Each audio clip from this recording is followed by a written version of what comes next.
Hello there, my name is Lance and I've been at DBC for nearly 11 years.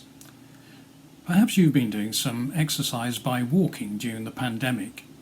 It's obviously a very common activity, and walking is also a common word picture in the Bible for living out our relationship with God.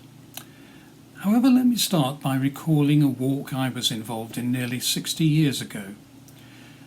4 of us from the 135th Derby Senior Scouts Group took part in the Four Inns Walk in the Peak District. From near Holmfirth in Yorkshire, we climbed up and down over rugged peat moors for 40 miles in a southerly direction, ending up just outside Buxton. There were times when we were pretty exhausted, but we made the checkpoints at all 4 inns: the Isle of Skye, that's now derelict, the Snake Pass Inn, the Old Nag's Head in Edale, and the Cat and Fiddle Inn above Buxton. Trek with me now through a few verses in the Bible, if you will. Way back in the early chapters of Genesis, we read about Enoch and Noah. Genesis 5:22 says, "After he became the father of Methuselah, Enoch walked faithfully with God." And again in Genesis 6 verse 9, we read that Noah was a righteous man, blameless among the people of his time, and he walked faithfully with God. This idea of walking with God was a common Hebrew word picture for obediently trusting in God and his ways. It was a life which pleased God and demonstrated his loving and good purposes. In the 3rd century at BC, when a group of Jewish scribes in Egypt translated walking faithfully before God from the Hebrew into the then everyday Greek, they wrote pleased God. They knew that walking with God meant pleasing God.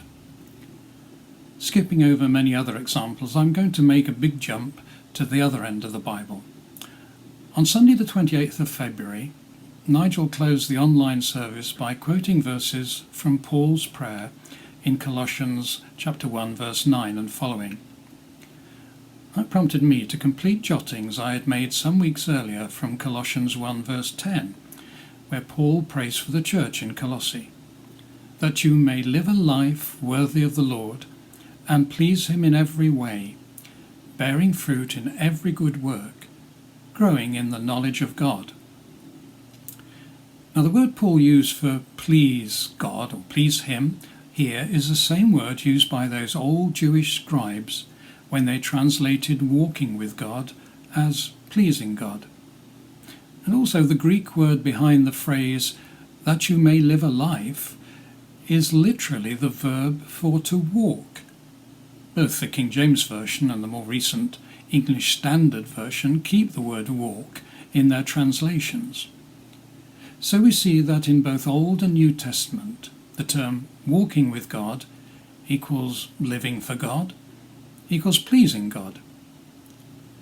Bear with me as I look at one more word in Colossians 1 verse 10. It's worthy, that you may live a life worthy of the Lord. Because, as I hope we'll see, this is very practical. The Greek word Paul used for worthy is axios, from which we get our English word axiom. An axiom is something that is self-evidently true. You don't have to prove it. So an axios life is a life worthy of the Lord. It is one that gives unmistakable evidence of God's presence in our lives. It's self-evident.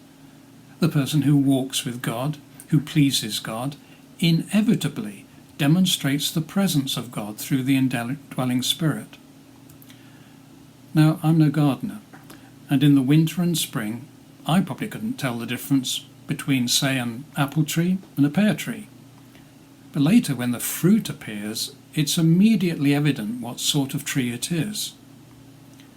Walking with God shows in bearing fruit in our lives. It is unmistakable evidence of God's transforming power. It's the fruit of the Spirit: love, joy, peace, patience, kindness, goodness, faithfulness, gentleness, and self-control. That's Galatians 5:22. So what can we learn from this? Let me finish with 4 points from our 4 Inns walk. First, the direction of our journey. We knew it was going to be a long hike and involve some serious hard walking, but we set out.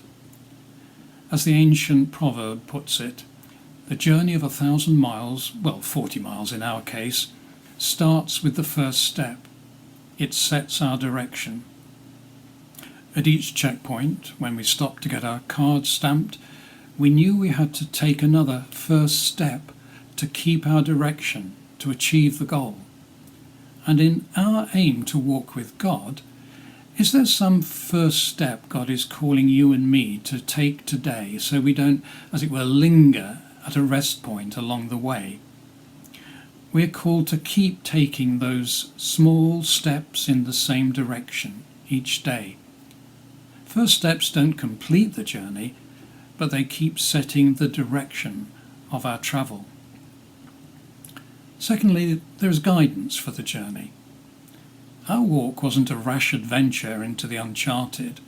We had maps and a compass, and importantly, we had been taught how to use the information they gave to guide us on our journey. We had those 4 inns as waypoints to draw us forward.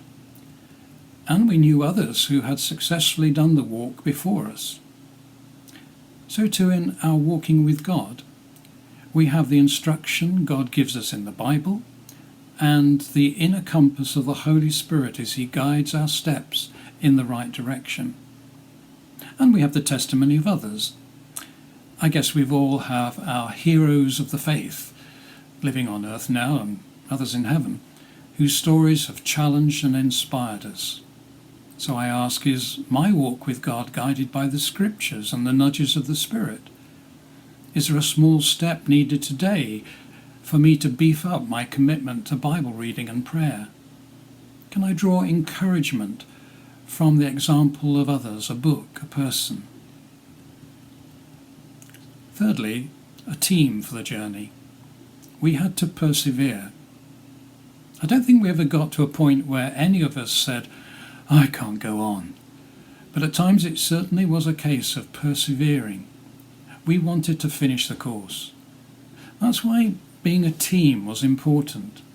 Hebrews 10:24-25 says, Let us consider how we may spur one another on towards love and good deeds, not giving up meeting together as some are in the habit of doing, but encouraging one another, and all the more as you see the day approaching.